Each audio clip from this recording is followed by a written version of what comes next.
10th के बच्चे हैं, क्लास 10th के बच्चे, बिल्कुल ये एक समाज का सबसे बड़ा दुष्परिणाम है।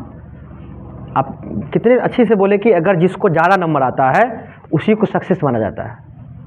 तो एक छोटा सा एग्जांपल दे रहे हैं, आप लोग ध्यान से सुनिएगा कि एक बड़ा कंपनी का आदमी था और उसे एक कंपनी बनाई, है ना, और एक कंपनी जब बनाई और एक दूसरा कंपनी का था वो भी अपना कंपनी बनाया।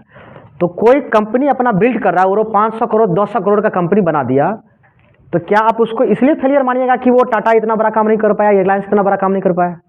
आप उसको फेलियर तो नहीं कर सकते, क्योंकि एक बंदा अगर जीरो से शुरू करके 500 करोड़ या 200 करोड़ की कंपनी बना रहा है तो आप उसको अनसक्सेस नहीं कह सकते।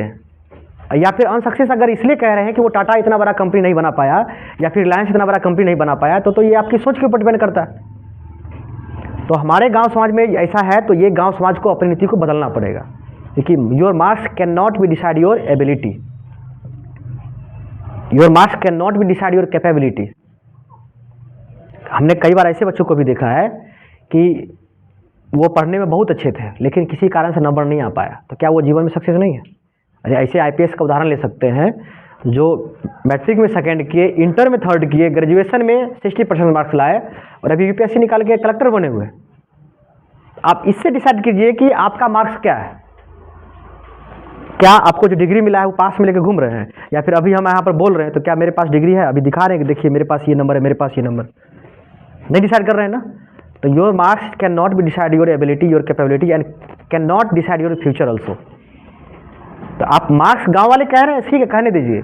आपके पास किसी चीज़ को एक्सप्लेन करने की कैपेबिलिटी कितनी है, आपके पास एबिलिटी कितनी है किसी काम को करने का, विल पावर कितना है, ये आपका सबसे बड़ा ताकत है।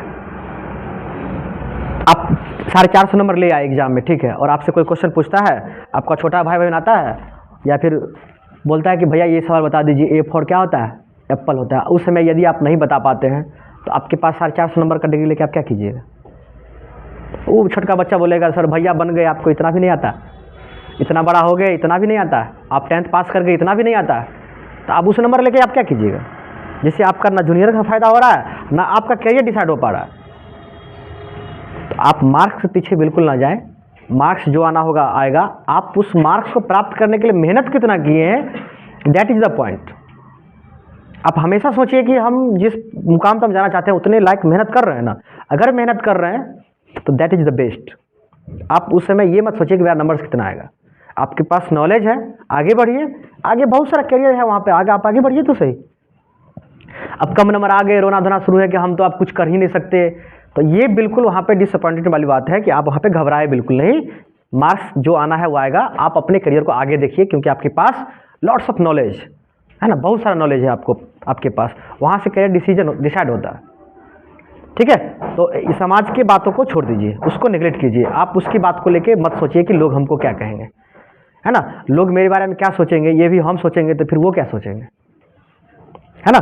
तो आप दुनिया की सोचिए ही मत, आप अपनी सोचिए, आप अपने बारे में सोचिए कि हमारा मन क्या है। हमें जितना नंबर आया, थोड़ा बहुत कम नंबर रहेगा तो कोई बात नहीं, अगली बार 12th में ले आएंगे, क्या दिक्कत है। उससे भी नहीं होगा तो लाइफ में ऐसा कोई काम करेंगे कि जो मुझे कह रहे थे कि नंबर कम आएगा वो भी कहेगा अरे उसको तो मैंने ये कहा था करने के लिए, कितना अच्छा लड़की है, कितना मुकाम पे गई है। जो लोग गालियाँ दे रहे थे वही फिर तालियां भी बजाएंगे। ठीक है, और